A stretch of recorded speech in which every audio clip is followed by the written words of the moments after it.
Assalamualaikum warahmatullahi wabarakatuh. Kembali di channel saya Hasan Asari 03. Ya teman-teman, saya kali ini ingin memberikan sebuah tayangan video yang berupa ini cerita atau pengalaman pribadi gitu. Bisa dibilang kisah mistis, ya kan? Kisah mistis saya di waktu masa kecil. Tapi tidak kecil-kecil banget.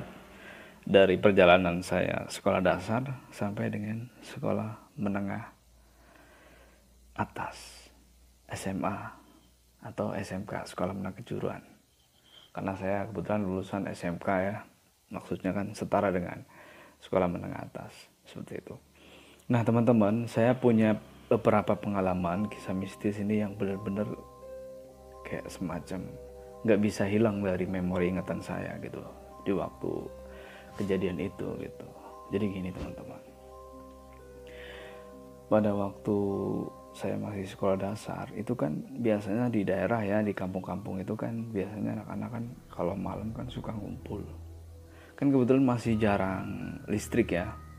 Listrik itu masih sangat jarang untuk penerangan di daerah wilayah pedesaan itu rata-rata mereka yang berkecukupan gitu, yang menggunakan listrik. Rata-rata dulu itu zamannya saya masih ada Petromak, ya Petromas, atau enggak damar cemplik, kalau di daerah saya itu namanya damar cemplik. Nah terus pada waktu itu kejadiannya itu ini serius, saya nggak bohong, ini kisah nyata. Jadi waktu malam-malam ada cerita gini. Waktu malam-malam itu kita biasa sama bareng anak-anak itu, tetangga kampung itu mainan acara rock piron. Kalau di daerah saya namanya rock piron teman-teman, yang kumpul-kumpul berapa tim gitu kan, dibagi menjadi dua kelompok. Itu masing-masing kelompok itu rata-rata ada 10 sampai dengan 15 anak. Udah tuh. Terus kelompok yang pertama itu biasa mereka bersembunyi, nanti kelompok yang kedua nih nyari gitu, habis itu gantian kalau udah kelompok satunya. Nah jadi kejadian itu nggak jauh dari rumah saya, itu di belakang rumah tetangga, tapi seberang rumah itu, di belakangnya itu ini teman-teman, bambu-bambu, pohon-pohon bambu yang lumayan rimbun gitu ya kan, lumayan lebat dan lumayan, pokoknya lumayan seram lah kalau bahasa sekarang mah.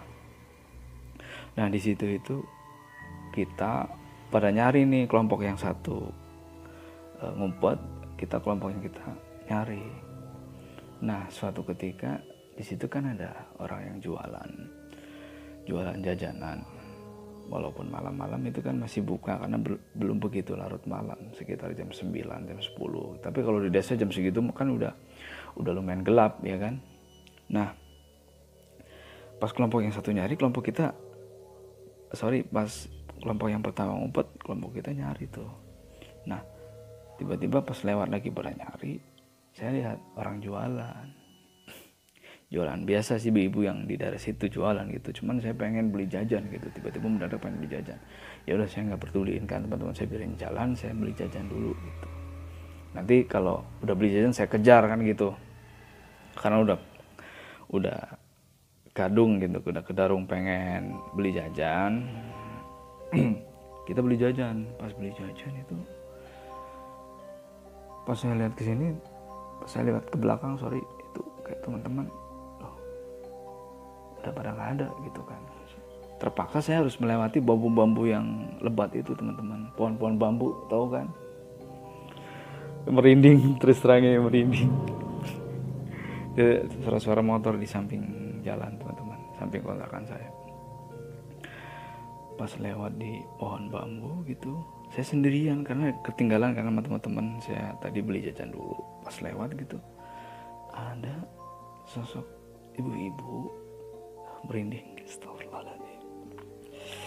Ibu-ibu itu memakai baju besar gitu, kayak memakai gamis kalau zaman sekarang mah, baju besar panjang, terus Saya kaget, itu kok kayak Mbak Olia ya, Mbak Olia ini tetangga saya, kok kayak dia ya gitu. Tapi kan Mbak Olia rambutnya pendek, tapi saat itu saya nggak mikirin dia pendek atau panjang, tapi kok dari belakang kayak Mbak Olia. Saya panggil kan, mbak kok di sini. Itu keadaan saya masih kelas SD teman-teman, masih kecil. Pas dia nengok itu cuman diem, dan dia begini tuh rambutnya jadi panjang banget, terus sambil melihat gini melotot. Astagfirullahaladzim, ya Allah, itu saya seketika langsung lari gitu. Astagfirullahaladzim, lari wah sekenceng-kencengnya, wah sambil gemetar sambil nyebut gitu kan, ya Allah, astagfirullahaladzim gitu. Barulah nyampe di kelompok teman-teman gitu. Saya waktu itu sempat kepikiran, ya Allah itu apa gitu ya, kok kayak Mbak Olia tapi bukan gitu. Maksudnya itu Mbak Olia itu tetangga kampung saya yang saya kenal gitu, tapi bukan. Nah buat Mbak Olia sekarang beliau sudah jadi guru ngajar, sudah berumah tangga, dan dengar-dengar udah punya usaha gitu. Mohon maaf ya, saya belum sempat menanyakan apakah itu Mbak ngerjain saya atau bukan, tapi saya yakin bukan.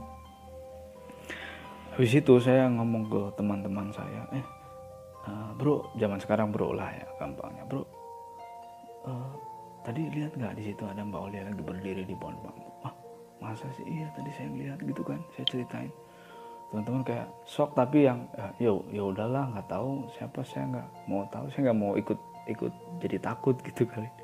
Saya tanya siapa ya, terus saya masih kepikiran sampai sekarang, masih kepikiran siapa ya Allah itu siapa. Gelap, keadaan gelap, pohon bambu. Dan waktu saya ngasih tahu teman-teman juga, teman-teman kayak santai gitu, santai ya, pengen tahu tapi takut gitu. Jadinya ya udahlah, lupain, kita fokus nyari teman-teman kita aja. Ya udah, dari situ saya fokus nyari teman-teman. Jadi saya nggak tahu itu kuntilanak atau bukan, yang pasti belum sempat ketawa sih, cuman gini doang lihat saya gitu. Oh serem gak? Serem banget, serem banget ngotot gitu. Saya juga nggak tahu harus gimana waktu itu, dan cerita entah itu kuntilanak atau sundel bolong saya nggak tahu pasti. Kalaupun itu makhluk gaib, makhluk halus ya, karena kita kan masih kecil, jadi masih peka diperlihatkan hal-hal yang demikian kan. Yang pasti itu saya yakinnya, yang saya setelah saya tahu belajar gitu, itu jin sih, jin teman-teman, jin yang bisa menyerupai apa yang ya mereka inginkan. Kadang-kadang ada jin yang memang niat mengganggu ya kan, iblis gitu kan. Ada yang ketahuan kelihatan orang gitu cepat-cepatnya. Dan pas saya belajar itu, jin itu ternyata memiliki tingkatan level teman-teman. Baratnya gelar gitu. Kita punya power manusia gitu, sama halnya jin juga seperti itu. Ada raja, ada ratu, ada anak buah kayak gitu-gitu. Tapi itu cukup serem sih. Dan cerita yang kedua, saya mau menceritakan, saya dulu sempat dagangan teman-teman, sempat ikut jualan orang tua. Jadi saya dari SD itu sampai dengan SMK itu ikut orang tua dagang teman-teman, jualan bakso, mie ayam sampai campur. Nggak cuma saya, ada kakak-kakak saya, ada juga adik saya ikut. Nah, tapi pas yang saya mau ceritain ini pas sudah masuk ke tingkat MTS ya, sama SMK nih. Jadi pas tingkat MTS itu saya ikut satu kali saya ikut dagang bapak saya. Jadi gini teman-teman, dulu waktu SD sih masih gerobak dorong ya, yang kita ada event hajatan, ada video layar tancap, urgent tunggal atau acara besar kiai atau apapun, yang pasti orang tua saya di situ hadir dan jualan. Dan sekarang orang tua saya sudah meninggal teman-teman, mohon doanya ya. Namanya almarhum Asy'ari bin Syahali Al-Fatihah.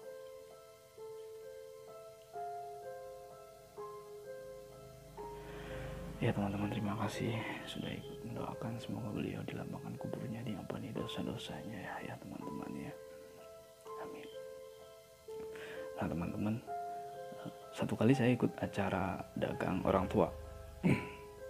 namun sudah tidak didorong lagi. Jadi gerobaknya dicantelin di belakang motor. Teman-teman pasti tahu lah yang kayak sekarang itu kayak gimana. Nah, bapak saya nyetir, saya di belakangnya. Terus bapak saya kan dulu kan pernah ikut belajar ilmu hikmah gitu, yang ngamalin doa. Jadi dari situ buahnya itu peka terhadap gangguan iblis, gangguan jin gitu. Nah, makanya ini juga pelajaran buat teman-teman, mendingan gak usah belajar kayak gitulah kalau belum menemukan sosok figur guru yang tepat, teman-teman.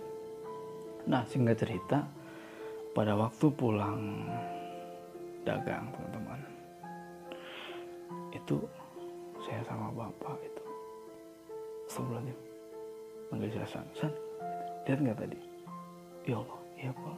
Tahu nggak teman-teman, tuyul kecil banget segini, nggak tahu berapa senti tepatnya, itu lewat gini doang, tengah malam jam 1-an. Gak mungkin anak kecil, dan itu telanjang gitu, kecil banget lewat.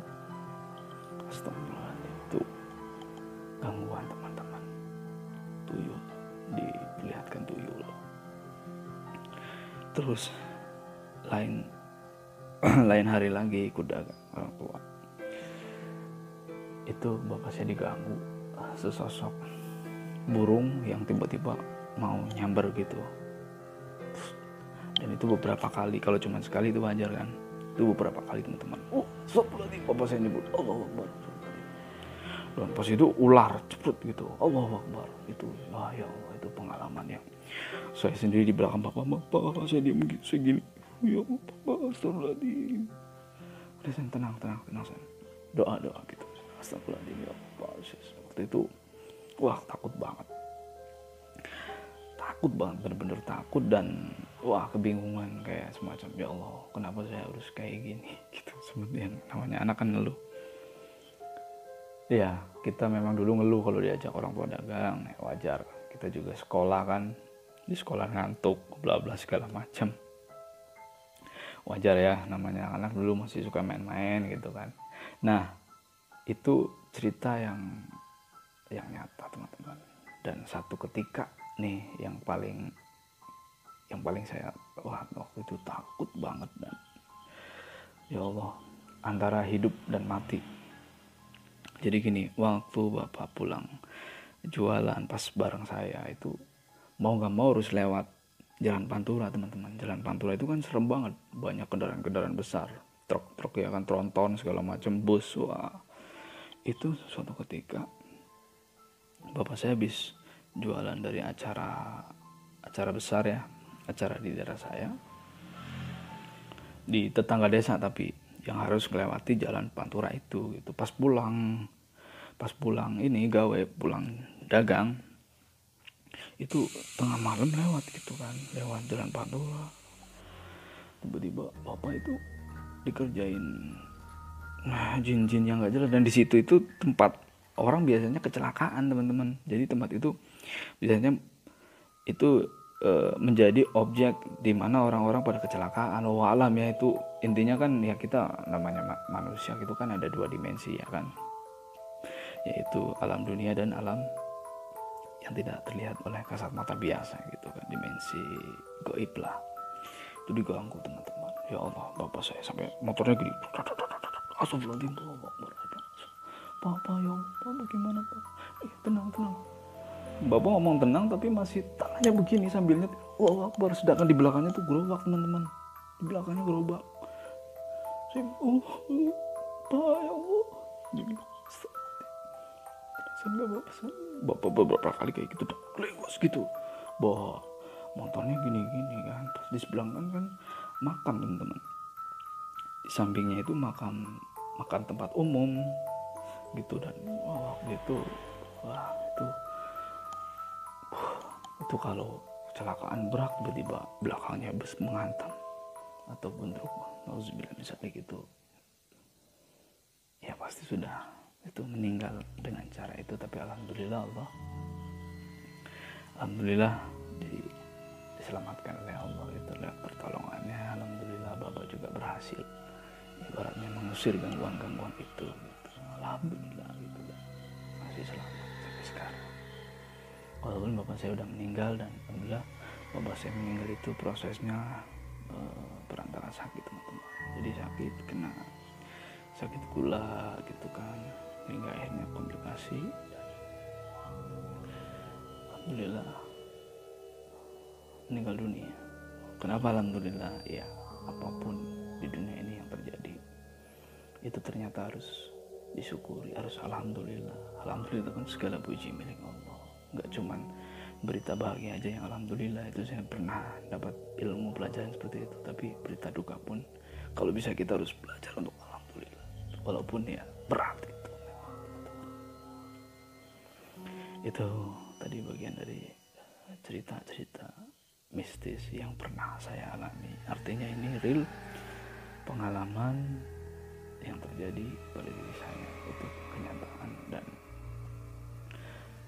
kadang-kadang masih terbayang gitu kan. Dan saya sendiri nih teman-teman, saya nggak tahu ada apa di dalam diri saya dan bagaimana. Itu setiap kali tidur itu selalu mimpi, selalu mimpi, dan pasti mimpi. Kalau tidur mimpi. Pas saya pernah buka ini YouTube-nya Ari Lasso, itu ternyata katanya orang-orang yang hobi mimpi gitu, kalau ditekunin itu bisa jadi orang-orang indigo. Tapi ya kan saya nggak mau itu gitu. Bukan style saya, bukan pakarnya gitu kan untuk memperdalam itu, dan mungkin belum waktunya. Mungkin kalau udah saya nggak tahu ke depan, saya nggak tahu. Dan saya juga orangnya gampang banget direp-rep ya, kalau bahasa sekarang itu. Kalau tidur tiba-tiba teriak gitu, Allahu Akbar atau apapun, dan alhamdulillah selalu bawa nama Allah. Jadi kayak merasa kayak ada gangguan gitu nyerah ya. Dan masih banyak cerita-cerita, tapi ini kayaknya waktunya udah lumayan panjang, udah 17 menit lebih, hampir 20 menit ya teman-teman. Itu cukup dulu, saya cukupkan dulu ya. Saya sudah dulu pengalaman cerita mistis dari saya. Terima kasih sudah mau menonton. Saya Hasan Asari. Terima kasih. Assalamualaikum warahmatullahi wabarakatuh. Salam kompak selalu. Jangan lupa di subscribe, like, comment, dan share ke teman-teman yang mempunyai yang suka dengan cerita-cerita pengalaman mistis, ataupun yang punya cerita yang sama yang ingin berbagi ya. Saya juga nanti kalau teman-teman like, komen, saya akan baca. Dan kalau teman-teman mempunyai cerita yang sama, maksudnya sama dalam arti mempunyai cerita tentang pengalaman mistis, akan saya tonton, karena saya suka juga mendengar cerita-cerita yang mana cerita tersebut seru gitu ya. Dan juga yang pasti pengalaman pribadi yang nyata, yang mungkin dari kecil kan hingga besar, yang mana cerita tersebut tidak bisa dilupakan begitu saja karena begitu melekat di memori kita gitu ya teman-teman ya. Oke, salam kompak selalu. Assalamualaikum warahmatullahi wabarakatuh.